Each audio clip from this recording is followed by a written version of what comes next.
जय माता दी दोस्तों, एक बार फिर से स्वागत है आप सभी का हमारे चैनल अखंड ज्ञान में। सर्वेभ्यो पितृभ्यो नमो नमः।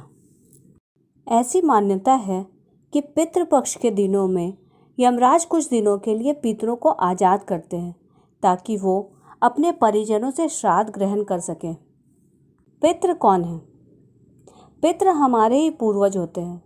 भगवान तो सबके होते हैं, पर पितृ अपने अपने परिवार के, अपने वंश के अलग अलग होते हैं। इसलिए आप सभी को इन दिनों अपने अपने पितरों के लिए पितृ श्राद्ध, तर्पण और दान जरूर करना चाहिए।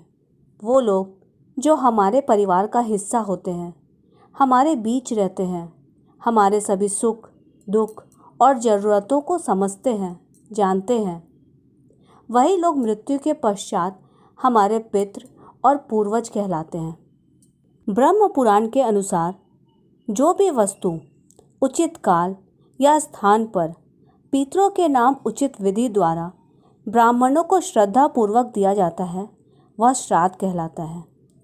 श्राद्ध के माध्यम से पितरों को तृप्ति के लिए भोजन पहुंचाया जाता है। पिंड रूप में पितरों को दिया गया भोजन श्राद्ध का अहम हिस्सा होता है। श्राद्ध पक्ष से जुड़ी पौराणिक कथा के अनुसार महाभारत के दौरान कर्ण की मृत्यु हो जाने के बाद जब उसकी आत्मा स्वर्ग में पहुंचती है तो उन्हें बहुत सारा सोना और गहने दिए जाते हैं। पर कर्ण की भूखी प्यासी आत्मा को कुछ समझ नहीं आता। वो तो भूख से व्याकुल आहार तलाश रही थी।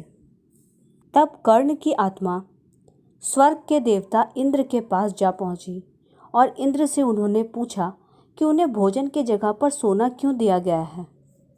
तब इंद्र देवता ने कर्ण को बतलाया कि उसने अपने जीवित रहते हुए पूरा जीवन सोना दान किया, लेकिन अपने पूर्वजों को कभी भी खाना दान नहीं किया। उसने कभी भी अपने पूर्वजों के लिए अन्न का दान नहीं किया। इस पर कर्ण ने कहा कि उसने कभी भी यह ज्ञात करने की कोशिश नहीं की कि उसके पूर्वज कौन थे और ना ही वो कभी इस बात को जान सका। इसी वजह से वह कभी भी कुछ दान पूर्वजों के लिए नहीं किया था। इसके बाद कर्ण को देवताओं की तरफ से उसकी गलती सुधारने का एक मौका दिया गया और 16 दिन के लिए उसे पृथ्वी पर वापस भेजा गया, जहां उन्होंने अपने पूर्वजों को याद करते हुए श्राद्ध कर उन्हें आहार दान किया, उनका तर्पण किया और इसी वजह से इस दिन की अवधि को पितृपक्ष कहा जाता है। दोस्तों, वो तो कर्ण थे जिन्हें देवताओं ने दोबारा 15 दिनों का मौका दिया, जिससे वो पृथ्वी पर आकर अपने पूर्वजों के लिए श्राद्ध कर्म, तर्पण, दान आदि कर सके। पर हम सब तो आम इंसान हैं, हम सभी को ऐसा दोबारा मौका नहीं मिलेगा।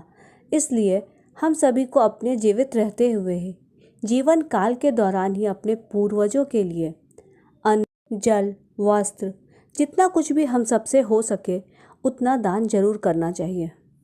श्राद्ध में तिल, चावल, जौ आदि को अधिक महत्व दिया जाता है। साथ ही पुराणों में इस बात का भी जिक्र है कि श्राद्ध का अधिकार केवल योग्य ब्राह्मणों को ही है। श्राद्ध करने का अधिकार पुत्र, भाई, पौत्र और प्रपौत्र को होता है। दोस्तों, जिस परिवार में पितृपक्ष के दौरान पितरों के लिए उचित दान धर्म नहीं किया जाता है, वहाँ पितृदोष लग जाता है और हिंदू ज्योतिष के अनुसार पितृदोष को सबसे जटिल कुंडली दोषों में से एक माना जाता है।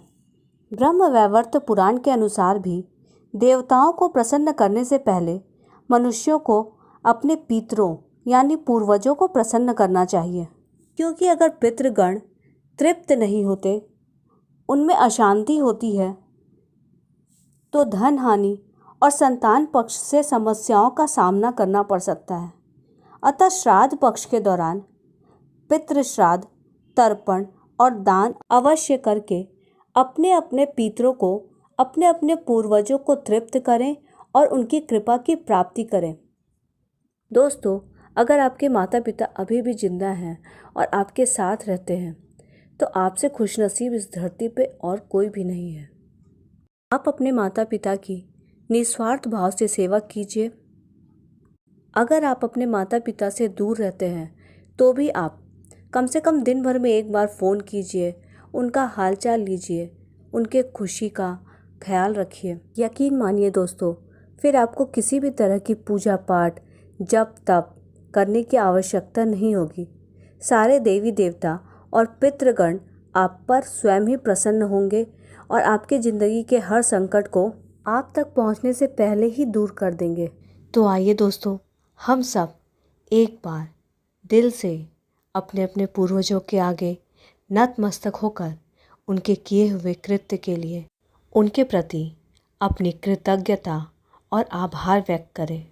ओम पितृगणाय विद्महे जगतधारिणे धीमहि तन्नो पितरो प्रचोदयात्। कमेंट सेक्शन में आप सभी दोस्तों पितृदेवताय नमो नमः ज़रूर लिखें।